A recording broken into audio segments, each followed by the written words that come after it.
Despite being a show filled with amazing character, spectacularly animated, flashy fight scenes, I guess Chainsaw Man is something more than that.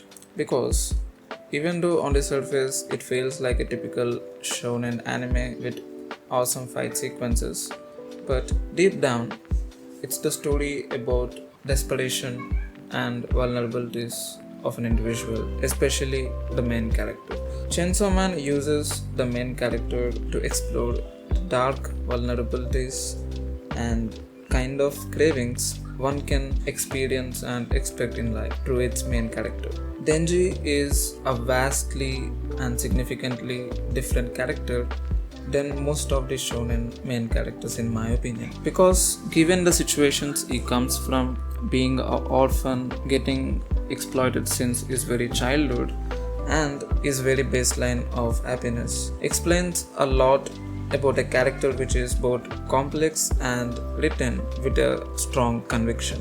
With a character such as Denji, you can explore multiple kind of storylines and go as deep as possible. And that's what Fujimoto does with Chainsaw Man, and that's what this movie, Chainsaw Man Reze Arc, does as well. The movie uses the very desperation of Denji.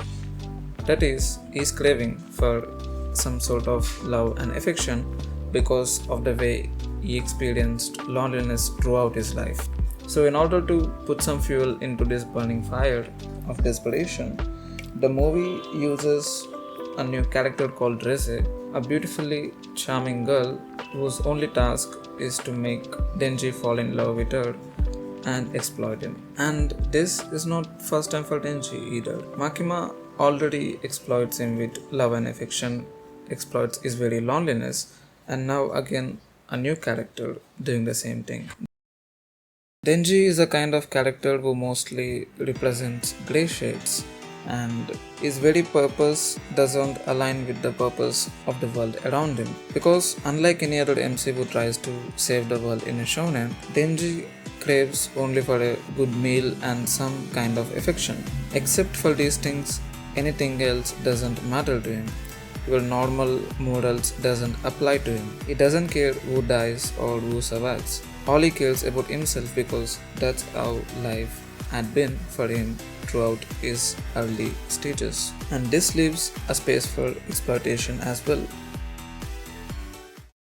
So Reze uses all sort of means in order to make Denji fall in love with her, and the way they animated or crafted this whole sequence in a slice of life manner would make anyone without any idea of Chainsaw Man in general to feel that this to be some kind of beautiful romance anime. That's how beautiful the panels were, that's how beautiful they crafted the very moments of Denji and Reze, which I enjoyed really well, but I knew that this won't last any longer, and that's what happens when Reze finally starts to show up her real self and starts fighting with Denji. But the thing which I noticed and fascinated me the most is before attacking, at some point, even Reze falls in love or notices a kind of liking towards Denji, I guess. Because before attacking him, she asks him to run away with her.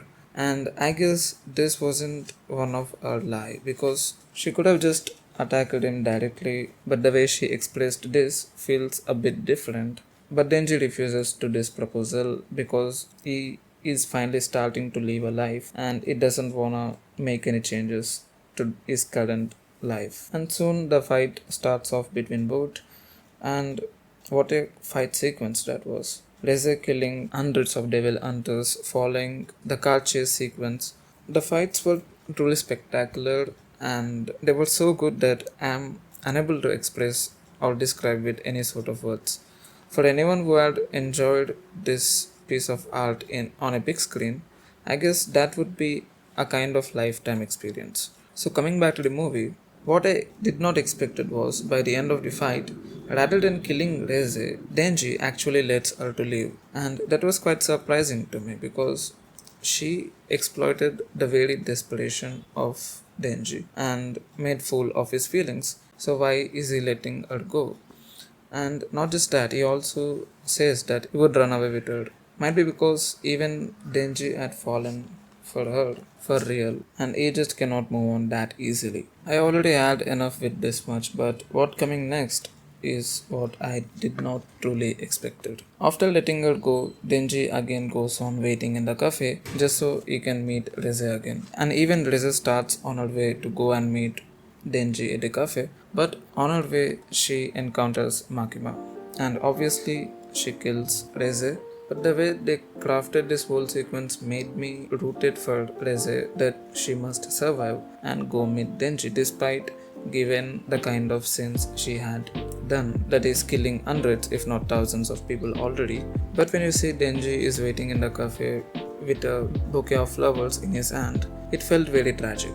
And that's how the movie comes to an end. And as always, Denji is again left with the feeling of emptiness and the feeling of lost. In conclusion, I would say this is a very awesome movie, and I will definitely give it another chance and will rewatch this once again. Thanks for watching.